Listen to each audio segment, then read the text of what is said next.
સંત માથેના ગ્રંથમાંથી પાઠ 18મો અધ્યાય કડી 21-35.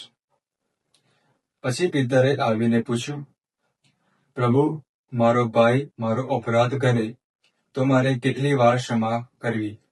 7 વાર?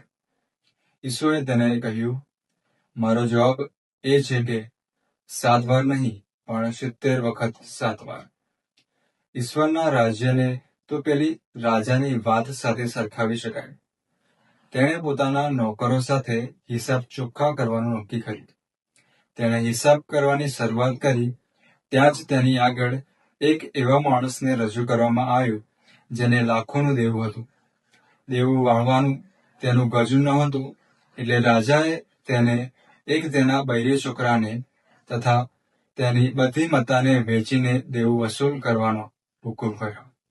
પેલો નોકર લાભો થઈને પગે લાગ્યો અને બોલ્યો, જરા ખમી જાઓ, મા બાપ, હું આપનું બધું દેવું ભરપાઈ કરીશ. આથી માલિકને દયા આવી અને તેણે દેવું માફ કરી નોકરને જતો કર્યો. પણ બહાર નીકળતા જ પેલો નોકર એક સાથીનો નોકરને મળ્યો, જેથી તેની પાસે એનું થોડું લેણું હતું. એણે તેને ગળચીમાંથી પકડીને કહ્યું, મારું લેણું ચૂકતે કર. પેલો નોકર પગે પડ્યો અને કાલાવાલા કરીને બોલ્યો, જરા ખમી જાઓ, હું તમારું દેવું ભરપાઈ કરીશ. પણ તેણે તેનું માન્યું નહીં અને જઈને દેવું વાળતા સુધી તેને જેલમાં નંખાવ્યો. આ જોઈને બીજા નોકરો ને બહુ જ દુઃખ થયું અને તેણે જઈને જે બન્યું હતું તે બધું પોતાના માલિકને કહી સંભળાવ્યું. રાજાએ પેલા નોકરોને તેડાવી મંગાવીને કહ્યું, બદમાશ, તારી વિનંતીથી મેં તારું બધું દેવું માફ કર્યું. તો મેં જેમ તારા ઉપર દયા કરી તેમ તારે પણ તારા આ સાથી નોકર ઉપર દયા નથી કરવી જોઈતી?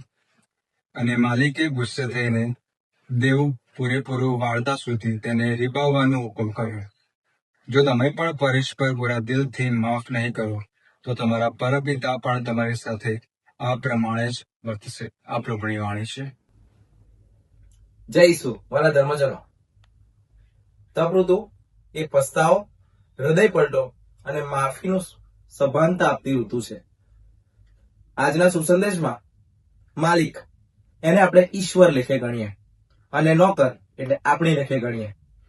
ઈશ્વર આપણા બધા જ પાપોને નમરાવીઓ માફ કરે છે, જેમ પેલો માલિક પોતાના નોકરનું લેણું માફ કરે છે. પણ જયારે પેલો નોકર બહાર જાય છે ત્યારે સાથી નોકરનું લેણું માફ કરતો નથી, અર્થાત તેને માર મારે છે.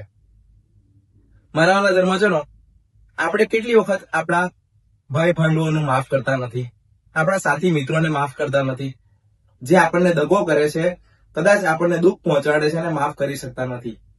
અરે, ઈસુને તો 30 ચાંદીના સિક્કા માટે વેચી કાઢવામાં આવ્યા હતા. તેમ છતાં ક્રૂસની સોડી ઉપરથી કીધું હતું કે એ પિતા તેમને માફ કરજો, કારણ તેઓ જાણતા નથી તેઓ શું કરે છે. માફી 2 જ અક્ષરનો શબ્દ, પણ ઘણો મોટો શબ્દ છે.